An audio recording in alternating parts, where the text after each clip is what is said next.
አብርሃም ሊንከንና ማርቲን ሉተር ኪንግን በጥይት የበላ ደሞም ታሪክ እንዲሰሩ ያደረገ ሰሜንና ደቡብ የሚል መስመርን ፈጥሮ ያችን ልህላ ያያል ሀገር እልቂት እንድታስተናግድ ምድሯን በደም ይታጠብ ዘንድ መራራቅን ያኖረ ሕገ መንግስቱ ካሉት አንቀጾች የበዛውን ዘረኝነት ስለመቃወም ቢያስነብብም በዛች ዲሞክራሲን በመተግበር ከምንጮቹ አንዱ ነኝ የምትል ሀገር ስለዚህ ጉዳይ ደግማ ማንሳትን እንደ ነውር የምትቆጥር ብትሆንም የዎል ስትሪቱ ሰው ግን ዋይት ሃውስ በገቡ በቀናት ልዩነት ውስጥ ሲንዱት ታዩ። አሜሪካ የነጮች ናት ሲሉ 50 ሚሊዮን ጥቁሮችን አስቆጥተው መሰረታዊ የግለሰብ መብት ወይም ሲቪል ራይትንም ጥሰው የ1868ቱን የእርስ በርስ መተላለቅ በመድገም ሀገር ሊያናጋ የሚችል ሐሳብን ካልተገራው ምላሳቸው በሚወጣው መርዛማ ቃላት ፖለቲካውን ሲበክሉት የሰውየውን ጤነኝነት የበዙ እንዲጠራጠሩ ሆኑ። ደሞም ሕግ እንደ አምላክ እያንዳንዱ ውሳኔም እንደ ገዢ በሚታይባት አሜሪካ እንዲህ ያለ መሰረታዊ የሀገረ መንግስት መናጋት የሚያመጣ ሐሳብ ካዛውንቱ ሰውዬ የአእምሮ ጓዳ መመላለሱ መጻኢ ሁኔታዎችን እንዴት የሚያደርገው ይሆን? አህጉር ተሻግረው ማይል አቋርጠው በደቡብ አፍሪካ ያሉ ነጮችን ወደ ሀገር ያመጣለው ሲሉ ወዲያ ደግሞ ህጋዊ ዶሴ ኖሯቸው አሜሪካንን ርስታቸው አድርገው የወለዱ የከበዱትን ጥቁሮች ወደ መጡበት ተመልሳለው ሲሉ ብዙዎች ያንን አስከፊ ሀገሪቷን ጊዜ በአንደኛው ክፍለ ዘመን እንዳናየው ሚል ስጋት ውስጥ እንዲገቡም አድርጓቸዋል።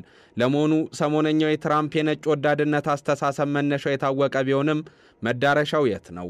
ከኤሲያም ከአፍሪካም ከጎረቤት ላቲን አሜሪካም እያናከሳቸው ያለው የስደተኞች ጉዳይ እንዴት ሊመልሱ ተሳስበው ይሆን የሚለውን በዓለም አቀፍ የትንታኔ ዝግጅታችን ልንመለከተው ወደድን። አማኑኤል ጀንበሩ ነኝ። የሰሞኑ የዜና አውታሮች አብይ ጉዳይ በዛች የአፍሪካ ጫፍ በምትገኝ የነጮች የበላይነት ለዓመታት ባጎበጣት አፓርታይድ የተባለ አካልንም አይምሮንም በሚያደነዝዝ ስርዓት ህዝቧ እንደ ቅጠል ባረገፈባት ሀገር ላይ ያጠነጠኑ ሆነዋል። ለዓመታት በአገሪቱ የኖሩ ነጮችን ወደ ሀገር ይወስዳለው ሲሉ የተነሱት ዶናልድ ትራምፕ አፓርታይድን የዘነጋ አሁንም ድረስ ጥቁሮች ወደዛ እንዳይደርሱ በጥብቅ የሚከለከልባቸው የነጭ መንደሮች እንዳሉ የረሳም የሚመስል ነው። የማይመቱት ልጅ ሲቆጡት የሆነችው አሜሪካ ከመገፋፋት መተቃቀፍን መርጦ ከዛ ዘግናኝ የግፍ ትውስታ በኋላ እየመረራቸውም ቢሆን ማስጠለልን ለመረጡ ደቡብ አፍሪካውያን ንቀትን ያሳየ ተጓቸው እነሱም የኛ አካል ናቸው የሚለውን የኔልሰን ማንዴላን የሰላም አስተምሮም አፈር ያለበሰ ነውና ከደርባን እስከ ጆሃንስበርግና ፕሪቶሪያ ቁጣ እንዲያስተጋባባቸው አድርጓል። እንደ ሙጋቤ ነጮችን ከሀገራቸው ባንድ ጀንበር ጠርገው ማስወጣትን ያልመረጠው የራማፎሳ አስተዳደር ለህዝብ አገልግሎት እስከፈለኩት ድረስ የነጭም ሆነ የነባር ጥቁሮች መሬትን ወስዳለው ሲል ያወጣው መመሪያ ተፈጻሚ ባይሆንም በክፉ ተመንዝሮ በሴራም ተተብትቦ ነጮችን የማስወጣት ሂደት ነው ሚል ክስ ከነጩ ቤተ መንግስት እንዲቀርብበት አድርጓል። ይህ ግን ከደቡብ አፍሪካውያን ዘንድ ሌላ የፖለቲካ ሰበዝን በምላሽ እንዲመዝ አድርጓል። ባጎረስኩኝ ተነከስኩኝ የሚለውን ሀበሻዊ ቢል ያስታወሰው ይህ የዋሽንግተን ውሳኔ በእርግጥም በአንድ በረራ የደቡብ አፍሪካን መሬት ለቀው የወጡ ያለፈውን ስርዓት የሚናፍቁ ናቸው ሲል የትራምፕ አስተዳደር በኒዮ ኮሎኒያሊዝም አወቃቀር ዳግም በአፍሪካ ምድር የመመላለስ ፍላጎት ሂደቱን ያሳየ ነው ሚል አስተያየት ከፕሪቶሪያ በቁጣ እንዲጸባረቅም አድርጓል። የአሜሪካና ደቡብ አፍሪካ የዲፕሎማሲ እሳት በሩሲያና ዩክሬን ጊዜ ለሞስኮ ወገንተኛው ነሻል በሚል ቢጫርም በጋዛ ላለው ቀውስ ኔታንያሁን በሄግ ለመገተር ፕሪቶሪያ የመጀመሪያ ፊርማዋን በደማቅ ባህር ማጽደቋ ደግሞ የተጫረውን የፖለቲካ እሳት እንዲባባስ በቂ ማገዱ የሆነም ነበር። አሁን ደግሞ ከመርገብ መክረርን ከንግግር ይልቅ ዲፕሎማሲያዊ መገፋፋት የወለደው ግንኙነታቸው ነባር የአሜሪካ ሕግ ንዶ ታሪካዊ ስምምነቶችንም ጥሶ በነጭና በጥቁር መካከል መስመር ያበጀነውና በቃላት መሸነቋቆቱ እንዲያይል አድርጓል። ደቡብ አፍሪካውያን ጠንካሮች ነን፣ ችግሮቻችንን ጥለን አንፈረጥጥም፣ እዚህ መቆየትና ችግሮቻችንን መፍታት አለብን የሚለው ደግሞ የሲሪል ራማፎሳ መልእክት ብዙዎችን ያነጋገረ ሆኗል። ጥለህ የምትፈረጥጥ ከሆነ ፈሪነህ እና ይህ የፈሪዎች እርምጃ ነው ያሉት የ72 ዓመቱ የአገሪቱ መሪ በ5 ዓመት ከሳቸው በሚበልጡት ዶናልድ ትራምፕ ክንድ ተመክተው ሀገራቸውን ለቀው የወጡ ደቡብ አፍሪካውያንን አጣጥለዋል። በእርግጥም ከድራ አፓርታይድ በኋላ ነጮች በተለይም የደች ሰፋሪዎች እየተጨቆኑ ነው የሚለውን የትራምፕ መከራከሪያ ግልብ ስለመሆኑ የሚያነሱ ጉዳዩን በቅርበት የሚከታተሉ ወገኖች ከስፖርት እስከ ኪነ ጥበብ ከፖለቲካው መድረክ እስከ ሀገሪቱ ቁልፍ የንግድ እንቅስቃሴ ድረስ አሁንም ጎላ ብሎ የሚታየው ይህ የነጮች ተሳትፎ ስለመሆኑም ያነሱ ለሌላ የፖለቲካ ቁማር ማጠፊያ ስለመጠቀማቸውም በማንሳት ፕሬዚዳንት ዶናልድ ትራምፕን ይከሳሉ።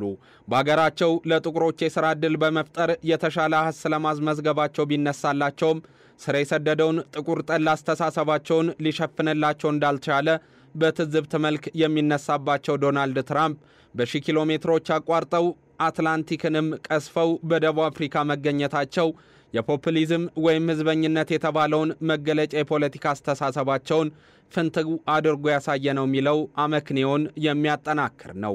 ዞረም ተጠቀለለም አምባሳደርን በማባረር የዩኤስአይዲን ድጋፍ በማቋረጥና በእስራኤል ጉዳይ ጥርስ በመነካከስ የዘለቀው የሁለቱ ሀገራት ግንኙነት መከራከሪያዎችን እያበዛ ዲፕሎማሲያዊ ውዝግቦችንም እያሰፋ እዚህ ደርሷል።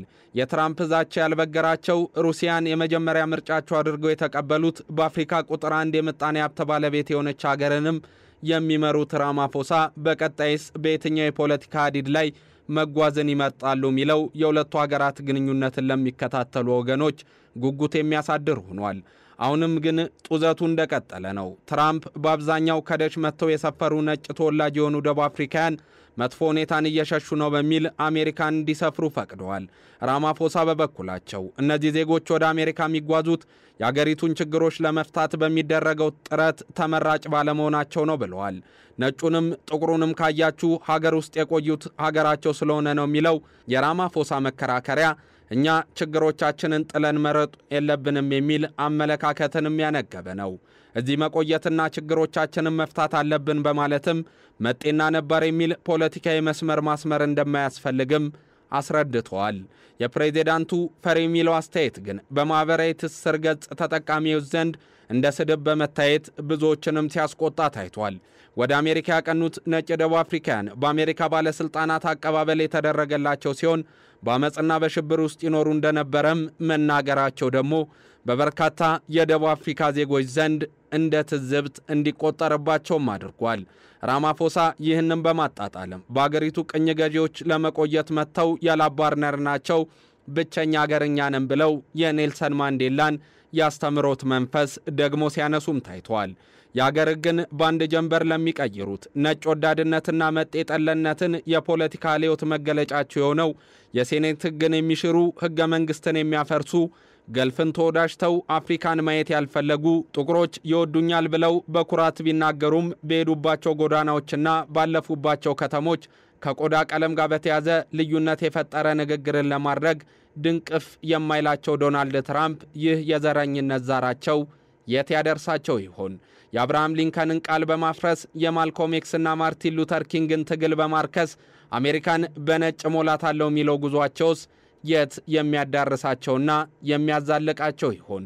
በአሜሪካ የሕግ መወሰኛ ታሪክ ትልቁን ስልጣን የተቆናጠጠው ሴኔትስ የእኚህን አዛውንት መሪ አንዱን ነባር አንዱን መጤ አተያይቶ እንዴት ባለ ሕግ ሊዳኛቸው ይችላል የሚለው በብዙዎች የሚጠበቅ ነው።